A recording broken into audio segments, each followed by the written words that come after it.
नमस्कार साथियों, मैं धर्मेंद्र कुमार शर्मा आप सभी का एक बार फिर से फाइटर्स क्लासेस के ऑनलाइन प्लेटफॉर्म पर हार्दिक स्वागत करता हूं। साथियों, आज अपन पढ़ेंगे अंक गणित। क्या पढ़ेंगे? अंक गणित। आज अपन अंक गणित पढ़ेंगे और इसमें सबसे पहला चैप्टर पढ़ेंगे अपन संख्या पद्धति का। कौन सा पढ़ेंगे? संख्या पद्धति का। अंक गणित पढ़ रहे हैं और सबसे पहला चैप्टर पर पढ़ेंगे संख्या पद्धति। ध्यान रखना दोस्तों, संख्या पद्धति अगर चैप्टर अपने समझ में आ गया तो अंक गणित की लगभग सभी क्लासें आप आसानी से समझ पाओगे। अंक गणित की सबसे पहली क्लास होती है संख्या पद्धति की। अपन संख्याओं के बारे में जान सकते हैं, संख्याओं के बारे में अपन जान गए और इनसे संबंधित क्वेश्चन अगर अपन ने कर लिया आसानी से तो आगे के जो चैप्टर है लाभ हानि प्रतिशत औसत, ये जो संख्या चक्रवृद्धि ब्याज साधारण ब्याज, इनको करने में अपने को बहुत ही आसानी रहेगी। तो आज अपन संख्या पद्धति पढ़ेंगे, नंबर सिस्टम पढ़ेंगे और नंबर सिस्टम में देखो शुरुआत कहां से करें। इतना बड़ा चैप्टर है कि आदमी को समझ नहीं आता, पढ़ने वाले बच्चों को समझ नहीं आता कि इसको शुरुआत कहां से करें। इसमें कई प्रकार के क्वेश्चन शामिल कर दिए जाते हैं। तो आज सबसे पहले अपन पढ़ेंगे क्लासिफिकेशन। इस संख्या पद्धति का क्लासिफिकेशन आज अपन पढ़ेंगे। Classification of A number. भाई जो ये नंबर्स होते हैं 1, 2, माइनस का 5, माइनस का 6, 1/2, माइनस का √2 आ गया, 0.5 आ गया। ये इतनी प्रकार की संख्या अपने दैनिक जीवन में अपन देखते हैं। धनात्मक भी होती है, ऋणात्मक होती है, बटे में भी होती है, पॉइंटों में भी होती है, रूट में संख्या होती है, माइनस की भी रूट आ जाती है। तो ये कौन कौन सी संख्या अपन इसको बोल सकते हैं, तो इनका आज अपन वर्गीकरण सबसे पहले देखेंगे।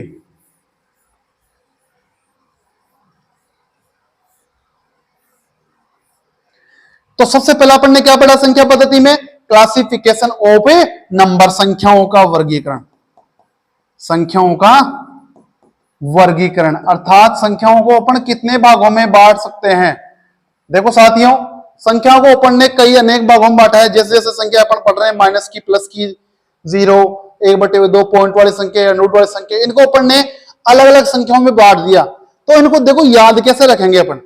सबसे आसान तरीका है, जैसे जैसे अपन बिल्कुल बेसिक से शुरुआत करेंगे और आगे तक पढ़ते जाएंगे तो अपने जैसे जैसे याद होगी, याद करने में बिल्कुल आसानी हो जाएगी। शुरुआत करते हैं क्लासिफिकेशन ऑफ नंबर से, संख्याओं का वर्गीकरण। सबसे पहला मैं इसमें टॉपिक उठाता हूं आपके पास में। क्लासिफिकेशन ऑफ नंबर में मैं सबसे पहली संख्या लेता हूं प्राकृत संख्या। कौन सी संख्या लेता हूं? प्राकृत संख्या। इसको इंग्लिश में क्या बोलते हैं? Natural number. क्या बोलते हैं? Natural number. अब देखो अपन ने शुरुआत कर दी प्राकृत संख्या नेचुरल नंबर से। याद कैसे करें? देखो जब छोटा बच्चा स्कूल में जाता है, पहली क्लास में जाके वो बैठता है तो टीचर उसे क्या पढ़ाता है? 1 से गिनती उसको स्टार्ट कराता है। 1 से उसको गिनती स्टार्ट करना सिखाता है। 1 पढ़ाता है, 2 पढ़ाता है, 3, 100, 200, 500, 1000, ऐसे संख्याएं जो लास्ट तक अनंत तक चली जाती है। 1 से स्टार्ट होती है और अनंत तक चली जाती है। याद कैसे करना है? शुरुआत में बेसिक से मैंने आपको फर्स्ट पढ़ाया प्राकृत संख्या नेचुरल नंबर। जब छोटा बच्चा स्कूल में जाना शुरू करता है, टीचर उसे 1 से गिनती स्टार्ट करवा देता है। याद करने का तरीका हो गया, वे संख्याएं जो 1 से स्टार्ट होकर अनंत तक चली जाती है, वे संख्याएं जो 1 से स्टार्ट होकर अनंत तक चली जाती है, या दूसरे शब्दों में इसको मैं कह दूं, जो संख्याएं या वे संख्याएं जिनसे गिनती की क्रिया स्टार्ट होती है, क्या बोलते हैं? जिनसे गिनती की क्रिया शुरू की जाती है, वो क्या कहलाती है? प्राकृत संख्या कहलाती है। गिनती की क्रिया शुरू कैसे करते हैं? 1 से पढ़ते हैं, 1 से शुरू करते हैं, अनंत तक चली जाती है वो संख्याएं। दूसरे शब्दों में अपन ने कह दिया कि जो संख्याएं जिनसे गिनती की क्रिया शुरू की जाती है, अर्थात जब छोटा बच्चा क्लास में पढ़ने जाता है, शुरुआत से पढ़ने जाता है, तो उसे 1 से ही अपन पढ़ाना स्टार्ट करते हैं। 1, 2, 3, 4, 10 तक पढ़ाते हैं, फिर 20 तक, 100 तक पढ़ा जाते हैं। तो शुरुआत हो गई गिनती की क्रिया की। जहां से स्टार्ट हो जाती है वो क्या कहलाती है? प्राकृत संख्या कहलाती है, नेचुरल नंबर कहलाती है। तो याद हो गई होगी कि प्राकृत संख्या किसे कहते हैं? वे संख्याएं जो 1 से स्टार्ट होकर अनंत तक चली जाती है। या वे संख्याएं जिनसे गिनती की क्रिया शुरू की जाती है वो क्या कहलाती है? नेचुरल नंबर कहलाती है, प्राकृत संख्या कहलाती है। और इस प्राकृत संख्या को किससे प्रदर्शित करते हैं अपन? एन से प्रदर्शित करते हैं। एक समुच्चय बनाते हैं अपन नेचुरल नंबर्स का, तो उसे अपन किससे प्रदर्शित करते हैं? एन से प्रदर्शित करते हैं। इसमें क्या आएगा? 1 2 3 4 और 2 डॉट अनंत के। तो जहां ऐसी संख्याएं अपने को दिख जाए और पूछ ले कि ये संख्याएं कौन सी संख्याएं हैं, तो अपन क्या बोलेंगे कि ये संख्याएं कौन सी है? नेचुरल नंबर है, प्राकृतिक संख्याएं हैं। सबसे पहली अपन ने संख्या कौन सी पढ़ी? प्राकृत संख्या। अब इस संख्या से कई प्रकार की संख्याएं अपने को प्राप्त होती है। इस नेचुरल नंबर से अपने को कई प्रकार की संख्याएं प्राप्त होती है, वो अपने देखते हैं। देखो अपन सबसे पहले बात करते हैं सम संख्या। एक होती है विषम संख्या, ध्यान देखना भाई। एक होती है सम संख्या, एक होती है विषम संख्या। इसको इंग्लिश में बोलते हैं इवन नंबर, इसको बोलते हैं ओड नंबर। अब देखो इसकी विशेषता क्या है? इसकी विशेषता क्या है? अपन दोनों का तुलनात्मक अध्ययन करेंगे भाई। प्राकृत संख्याओं से निकल रही है। पहली होती है सम संख्या, दूसरी होती है विषम संख्याएं। इसको मैं क्या लिख सकता हूं? वे संख्याएं जो 2 से भाजित होती है। वे संख्याएं जो क्या होती है? 2 से भाजित होती है। इसको मैं क्या बोलूंगा? वे संख्याएं जो 2 से भाजित नहीं होती, पूरी बार विभाजित नहीं होती है। ध्यान रखना दोस्तों, तुलनात्मक अध्ययन करेंगे तो आपने को आसानी से याद हो जाएगा। हिंदी में क्या बोलते हैं? सम और विषम। इंग्लिश में क्या बोलते हैं? इवन और ओड। परिभाषा क्या हो गई? वे संख्याएं जो 2 से भाजित होती है पूरी बार, वे संख्याएं जो 2 से पूरी बार विभाजित नहीं होती है। इसका अपन उदाहरण देख लेते हैं। इसका अपन उदाहरण देखा, क्या हुआ? 2 4 6 10 100 200 562। ये जो संख्या है देखो यहाँ पे 2 से भाजित हो रही, 2 में 2 का भाग पूरी बार जा रहा है, 4 में भी जा रहा है, 200 में भी जा रहा है, 562 में भी जा रहा है। भाग तो आपको सबको देना आता है, इतना तो आप पढ़े लिखे हो भाई, भाग तो आप दे सकते हो। बाकी आपको 2 से विभाजित का नियम भी आगे अपन नंबर सिस्टम में ही पढ़ाएंगे, विस्तार से पढ़ाएंगे। 2 से विभाजित का नियम आप आसानी से सीख जाओगे। इसके अपन उदाहरण देखते हैं। 1 हो गया, 3 हो गया, अर्थात 2 से भाजित संख्या को छोड़कर बाकी पूरी प्राकृत संख्या इसमें शामिल होती है। 1 हो गया, 3 हो गया, 5 हो गया, 7 हो गया, 11 29 31, ऐसी संख्याएं अनंत तक चली जाती है। ये भी अनंत तक चली जाती है। इसमें 2 का पूरा भाग जाएगा, इसमें 2 का पूरा भाग नहीं जाएगा। तो याद हो गई क्या? सम संख्या विषम संख्या। सम बोले तो 2 से पूरी बार विभाजित, सम 2 ही इसमें अक्सर दिख रहे हैं, 1 और 2, अर्थात 2 का पूरा भाग जाता है। इसमें विषम है, 2 संख्या नहीं है, 1 2 3 है, अर्थात 2 का पूरा भाग विभाजित नहीं होता है। यहाँ पे 2 ही शब्द हैं तो 2 समझ जाना, 2 से पूरी बार विभाजित होगी और 2 से पूरी बार विभाजित नहीं होगी। इसको जोड़े में याद करना है भाई, सम और विषम। सम और विषम तो अपने को आसानी से याद हो जाएगी। तो सम और विषम समझ गए, आगे चलते हैं। ये तो हो गया सम और विषम। प्राकृत संख्याओं से निकल रही है सभी संख्याएं, ध्यान रखना भाई, प्राकृत संख्याओं से ये सभी संख्याएं निकल रही है। आगे पढ़ते हैं अपन अभाज्य संख्या। अभाज्य संख्या एक होती है भाज्य संख्या, इसको अपन क्या बोल सकते हैं? रूढ़ संख्या। इसको अपन बोल सकते हैं यौगिक संख्या।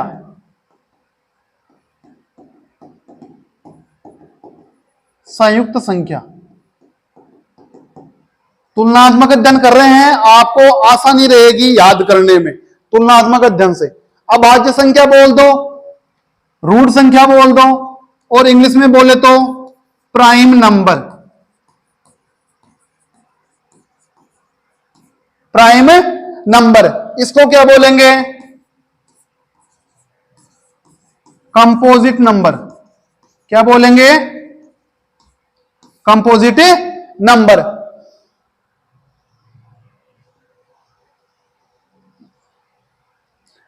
अब भाज्य संख्या बोल दो या रूढ़ संख्या बोल दो। इधर भाज्य संख्या, यौगिक संख्या और संयुक्त संख्या तीनों ही बोल सकते हैं इसको अपन।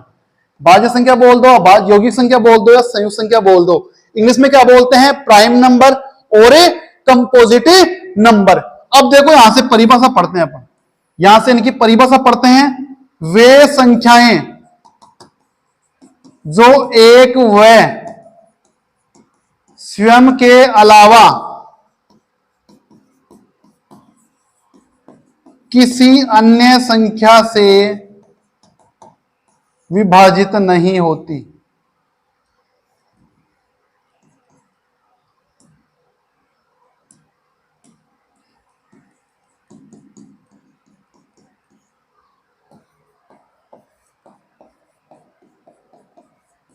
देखो एक परिभाषा ये हो गई इसकी, इसको क्या बोलेंगे? वे संख्याएं जो एक व स्वयं के अलावा अन्य संख्या से भी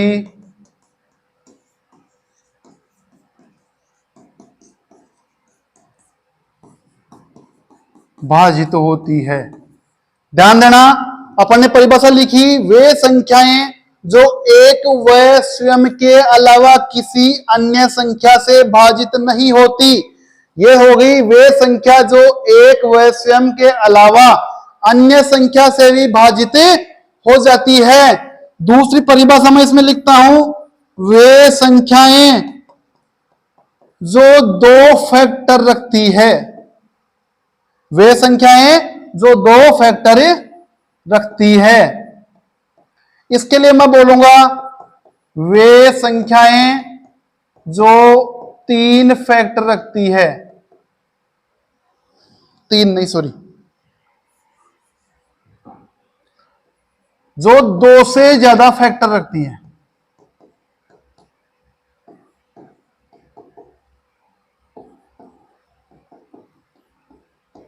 ध्यान रखना, परिभाषा अपन ने दो पढ़ ली।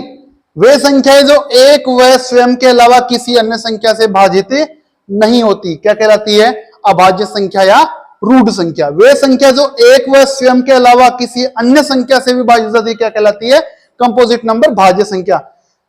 ये अपन ने दूसरी परिभाषा लिखी है, ये है सबसे मोस्ट, टू फैक्टर और दो से ज्यादा फैक्टर। ये ध्यान रखना, यही आपको इसके जो क्वेश्चन आएंगे उसमें आपको आसानी रखेंगे। मैं यहां बोलूं भाज्य संख्या कौन सी होती है? 2, 3, 5, 7, 29, 37। देखो कैसे, देखो ये कैसे होती है? 2, अपन ने यहां लिखा 2, 2 में किसका भाग होता है? 1 का, और एक किसका भाग होता है? 2 का। देखो मैं 7 उठाता हूं, 7 में 1 का भाग जाता है और 7 का भाग जाता है। 37 लेता हूं मैं यहां पे बड़ी संख्या, 1 का भाग जाता है और 37 का भाग इसमें जाता है। इसके अलावा कोई संख्या से इसमें भाग नहीं जाता। आगे देखो मैं इसमें, इसके मैं लेता हूं 3, 4, फिर हो गया 9, 27, 6, ऐसी मैं संख्या यहां पे लेता हूं। 4 हो गया, 4 में देखो इसमें 1 का भाग जाता है, 2 का भाग जाता है और 4 का भाग जाता है। अपन देखते हैं 27, 1 का भाग जाता है, 3 का भाग जाता है, 9 का भाग जाता है और 27 का भाग जाता है। बात करते हैं पर फैक्टर की, 2 से ज्यादा फैक्टर। यहां हो गए 2 फैक्टर। अब भाज्य संख्या सिर्फ 2 फैक्टर रखेगी, स्वयं और 1। देखो ये स्वयं है और यहां पे 1 है। ये 2 से ज्यादा फैक्टर रखेगी, स्वयं का तो रखेगी रखेगी, 1 का भी रखेगी, लेकिन इन दोनों के अलावा भी फैक्टर रखेगी। फैक्टर का मतलब गुणनखंड। 1 रख रही है, स्वयं का रख रही है, 2 भी रख रही है। 27 देखो स्वयं का हो गया, 1 का हो गया, यहाँ पे 3 और 9 भी इसमें शामिल हो रहे हैं। तो यहां पे देखो कितने हो गए?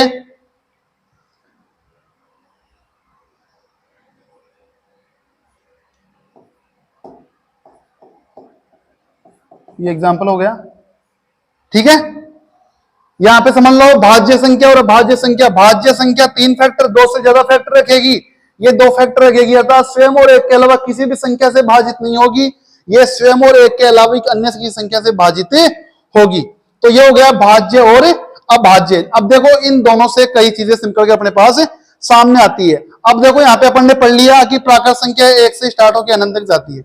अब इसमें देखो जो 2 से भाजित होती है, सॉरी जो 2 फैक्टर रखती है, 2 से ज्यादा फैक्टर होती है, इसमें सभी प्राकृत संख्याएं शामिल हो जाती है, लेकिन 1 अपन ने जो शुरुआत में संख्या पढ़ी एक, वो ना तो इसमें शामिल हो रही है ना ही इसमें शामिल हो रही है। अब आप कहोगे कि ये एक कौन सी संख्या है, तो आप एक के लिए कहोगे कि ये एक ना तो अभाज्य संख्या है और ना ही क्या है, भाज्य संख्या।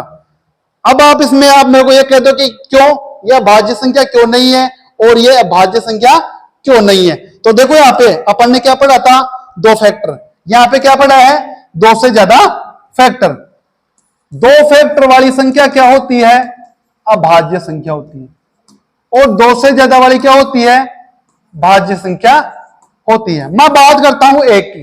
एक का फैक्टर क्या आता है, सिर्फ और सिर्फ एक, इसमें एक का ही भाग जाता है, तो सिर्फ ये एक ही फैक्टर रखती है, एक ही फैक्टर रखती है, इसलिए ना तो ये भाज्य संख्या है और ना ही अभाज्य संख्या है। ध्यान रखें आपको कि एक ना तो भाज्य संख्या है और ना ही अभाज्य संख्या है। अब बात करता हूं मैं अभाज्य संख्याओं की। सबसे छोटी संख्या यहां पर देखिए दो। ध्यान रखना, दो के लिए मैं लिखूंगा सबसे छोटी अभाज्य संख्या कौन सी होगी, दो। कौन सी होगी, दो। भाई एक तो है ही नहीं, ना तो भाज्य और ना अभाज्य, इसके आगे आती है दो। दो तो स्वयं से भी डिवाइड होती है, एक से भी डिवाइड होती है, तो सबसे छोटी अभाज्य संख्या कौन सी हो गई, दो। इसके आगे पढ़ता हूं, सबसे छोटी सम अभाज्य संख्या। अपने सम और विषम पढ़ लिया है, भाज्य और अभाज्य पढ़ लिया है, तो मैंने बोला सबसे छोटी सम अभाज्य संख्या, अर्थात वो अभाज्य भी हो, प्राइम नंबर भी हो और इवन नंबर भी हो, सम भी हो, तो वो क्या होगी, दो। छोटी सम संख्या दो होती है और अभाज्य संख्या भी क्या है, दो। तो सबसे छोटी अभाज्य संख्या कौन सी हो गई, दो। सबसे छोटी सम अभाज्य संख्या भी क्या हो गई, दो। अब फिर आगे लिखूंगा सबसे बड़ी सम अभाज्य संख्या।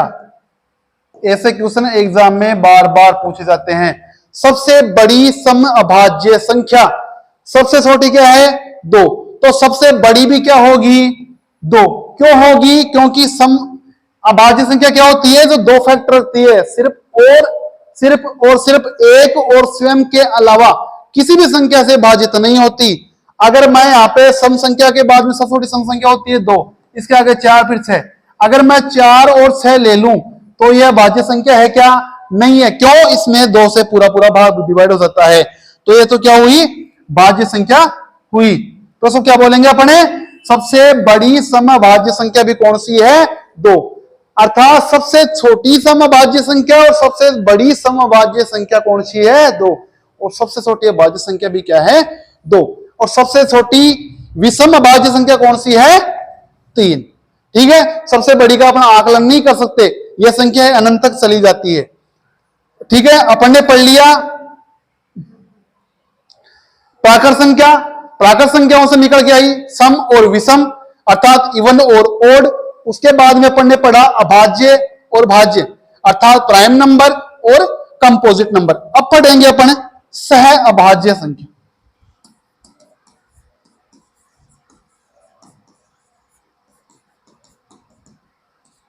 कौन सी पढ़ेंगे, सह अभाज्य संख्या। इसको अपन इंग्लिश में क्या बोलते हैं, को प्राइम नंबर। को प्राइम नंबर, सह अभाज्य संख्या। ध्यान देना भाई, ये अभाज्य है, ये सह।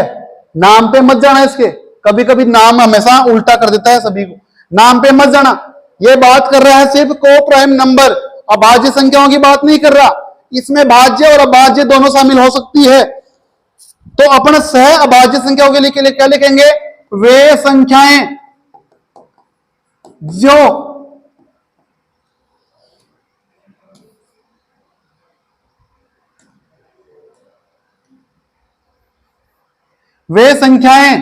जिनका में से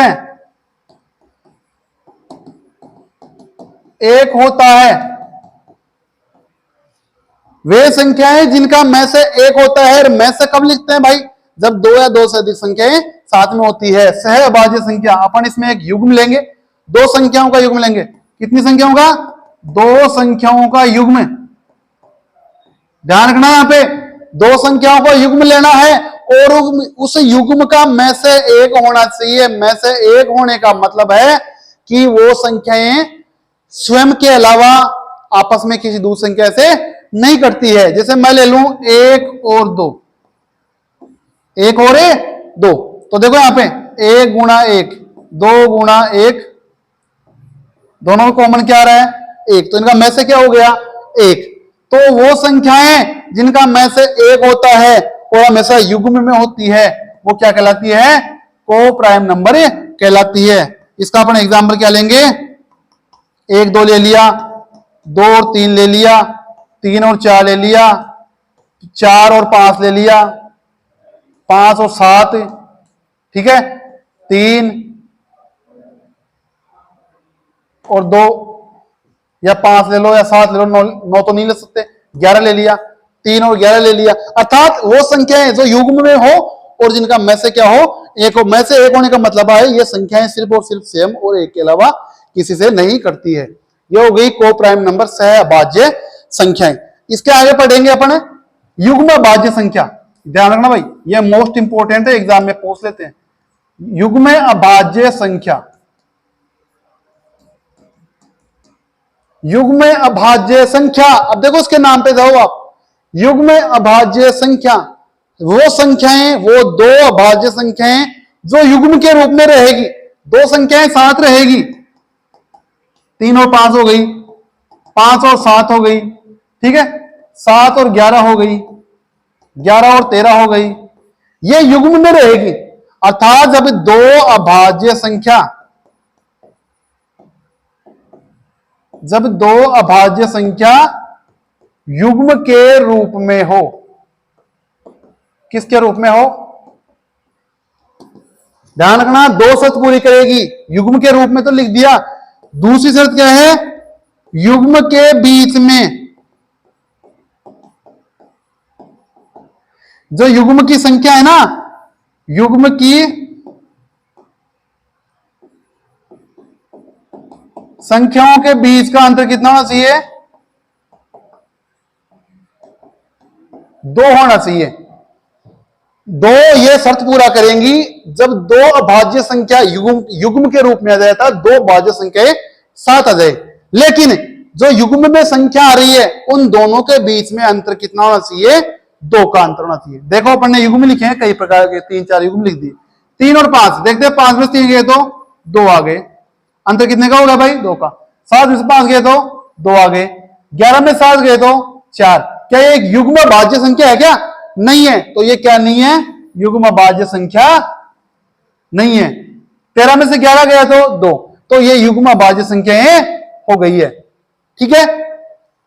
ये युग्म भाज्य संख्या है जिनमें 2 का अंतर होता है। जब दो भाज्य संख्या युग्म के रूप में लिखी हो और दोनों के बीच में 2 का अंतर हो तो वो क्या कहलाती है? युग्म अभाज्य संख्या। क्या कहलाती है?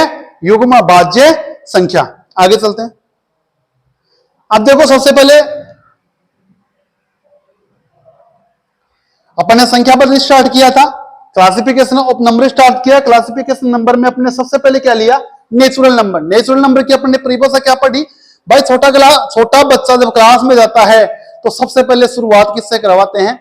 1 से करवाते हैं। अर्थात जो संख्या जिनसे गिनती की क्रिया शुरू हो जाती है वो क्या कहलाती है? नेचुरल नंबर कहलाती है। नेचुरल नंबर से अपन ने कई प्रकार की संख्याएं निकाली हैं, जिससे सबसे पहले लिया अपन ने सम संख्या, दूसरी कौन सी ली? विषम संख्या, ठीक है। इसका अपन ने अध्ययन कर लिया। आगे अपन ने लिया कौन सा? अभाज्य संख्या और भाज्य संख्या, या बोले तो रूट संख्या या यौगिक संख्या। इंग्लिश में क्या बोलते हैं? प्राइम नंबर और कंपोजिट नंबर। इसका अपन ने अध्ययन कर लिया तरीके से, बिल्कुल उदाहरण ले लिए, पढ़ लिए। ध्यान रखना इसमें अभाज्य संख्या में 2 फैक्टर और इधर 2 से ज्यादा फैक्टर, बाकी कुछ भी मायने रखता। आपके एग्जाम में यही क्वेश्चन काम आने वाले हैं। आगे देखते हैं 2 फैक्टर वाले अपन ने से देखा। अभाज्य और भाज्य संख्याओं से अपन ने 3-4 छोटी संख्याओं के बारे में जान लिया है। इसके आगे देखा अपन ने सह अभाज्य संख्या, अर्थात दो संख्याएं युग्म के रूप में हो और उनका में से क्या हो? 1 हो, वो क्या होती है? सह अभाज्य संख्या, को प्राइम नंबर।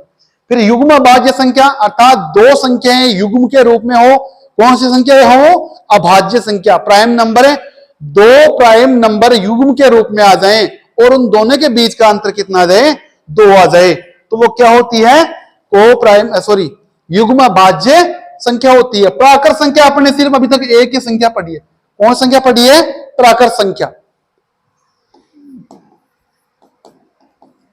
प्राकृत संख्या के बारे में पढ़ने क्या पढ़ा था, 1 से स्टार्ट होकर कहा जाती है अनंत तक।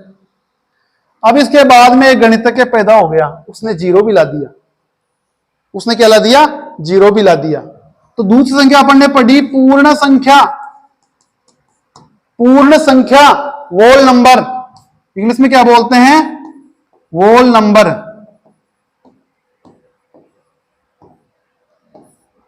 वोल नंबर पूर्ण संख्या अपन पढ़ते हैं, इसको इंग्लिश में बोलते हैं वोल नंबर। अर्थात एक ऐसी संख्या और अपने को मिल गई जिससे पूरी गिनती ही पूरी हो गई। पहले तो 1 से शुरू होती थी, अब इसमें अपन ने 0 और मिला दिया और एक और आ गई, 2, 3 और ये अनंत तक चल गई। एक ऐसी संख्या अपने को हासिल हो गई जिससे पूरी गिनती ही पूरी हो गई। वो क्या हो गई, पूर्ण संख्या। अर्थात अपने को पूरी संख्या अपने मिल गई, 0 मिलते ही पूरी संख्या अपने प्राप्त हो गई। क्यों, 1 से 2 तक, 1, 2, 3, 4, 5, 6, 7, 8, 9, 10, ये 0 आ गया ना। एक शुरू में भी लगा दिया अपन ने 0, 0, 1, 2, 3, 4 से लेकर अनंत तक संख्या चल गई। ठीक है, तो उन्हें क्या बोल दिया अपन ने, वोल नंबर बोल दिया। अर्थात ऐसी संख्याएं जो 0 से शुरू होकर अनंत तक चलती है क्या कहलाती है, पूर्ण संख्याएं। उसको क्या बोलते हैं इंग्लिश में, वोल नंबर। इसको किससे प्रदर्शित करते हैं, वोल नंबर को किससे प्रदर्शित करते हैं, W से प्रदर्शित कर देते हैं। उसको किससे प्रदर्शित करते हैं, W से। प्राकृत संख्या को किससे प्रदर्शित करते हैं, N से। इसके आगे अपन ने तीसरी संख्या पढ़ी। पहली पढ़ी प्राकृत संख्या नेचुरल नंबर, फिर पढ़ी पूर्ण संख्या वोल नंबर, किससे प्रदर्शित किया, W से। प्राकृत संख्याओं में 1 से स्टार्ट होती है, पूर्ण संख्याओं में 0 से स्टार्ट होती है। फिर आगे अपन ने पढ़ा पूर्णांक संख्याएं। कौन सी पढ़ी, पूर्णांक संख्याएं। कौन सी पढ़ी अपन ने, पूर्णांक संख्याएं। इंग्लिश में क्या बोलते हैं, इंटीजर नंबर। इंटीजर नंबर, पूर्णांक संख्याएं। अर्थात जिसमें प्राकृत भी शामिल हो जाएं, पूर्ण भी शामिल हो जाएं, और भी संख्याएं इसके अलावा भी आ जाए, तो पूर्ण संख्या, पूर्णांक संख्याएं कहलाती है। पूर्णांक संख्या में क्या होगी, जब पूर्ण संख्याएं धनात्मक और ऋणात्मक दोनों के रूप में अपने को प्राप्त हो जाएं, तो वो क्या कहलाती है, पूर्णांक संख्या कहलाती है। तो पूर्णांक संख्या के बारे में अपन ने क्या पढ़ा, पूर्णांक संख्याएं इंग्लिश में बोलते हैं इंटीजर नंबर। इसके बारे में अपन ने क्या लिखा, वे संख्याएं, वे पूर्ण संख्याएं जो धनात्मक व ऋणात्मक दोनों के रूप में हो।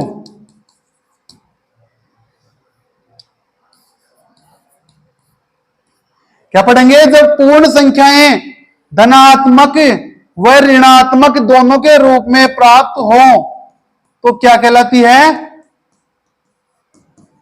पूर्णांक संख्या कहलाती है। देखो पूर्णांक संख्या, पूर्ण संख्या क्या होती है, 0 से स्टार्ट होकर अनंत तक चलती है। लेकिन यही संख्या माइनस में भी अपने को प्राप्त हो जाए और माइनस का अनंत तक चल जाए। अर्थात वे संख्याएं जो धनात्मक भी होती है, ऋणात्मक भी होती है, कौन संख्या है, पूर्ण संख्याएं। पूर्ण संख्या 0 से स्टार्ट होती है, 1 से अनंत तक चलती है। इधर भी -1 से लेके अनंत तक चलेगी। तो उसको क्या बोल सकते हैं, वे पूर्ण संख्याएं जो धनात्मक और ऋणात्मक के रूप में प्राप्त हो, उसे क्या बोलते हैं, पूर्णांक संख्याएं कहलाती हैं, इंटीजर नंबर। इसे किससे प्रदर्शित करते हैं,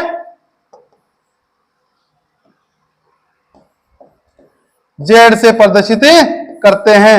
पूर्णांक संख्याओं को किससे प्रदर्शित करते हैं, Z से प्रदर्शित करते हैं। तो ये तो हो जाएंगी धनात्मक संख्या, और ये माइनस वाले क्या कहलाएंगी, ऋणात्मक संख्या। इंग्लिश में क्या बोलते हैं, नेगेटिव नंबर।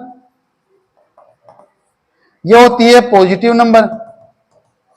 और ये 0 क्या बच गया, न्यूट्रल, उदासीन। धनात्मक और ऋणात्मक दोनों के बीच में उलझा हुआ बेचारा क्या करे, उदासीन बोल देते हैं इसको।